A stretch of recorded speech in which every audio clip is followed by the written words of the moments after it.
بسم اللہ الرحمن الرحیم۔ حضرت ابن عباس رضی اللہ تعالیٰ عنہ کہتے ہیں کہ جس وقت رسول کریم صلی اللہ علیہ وسلم نے عاشوراء کے دن روزہ رکھا اور صحابہ کرام رضی اللہ تعالیٰ عنہ کو بھی اس دن روزہ رکھنے کا حکم دیا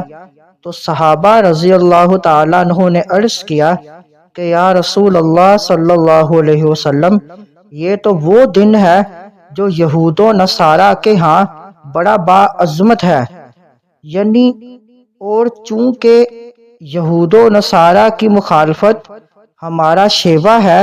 لہٰذا ہم روزہ رکھ کر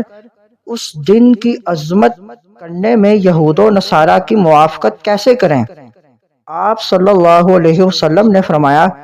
اگر میں آئندہ سال زندہ رہا تو 9ویں تاریخ کو ضرور روزہ رکھوں گا۔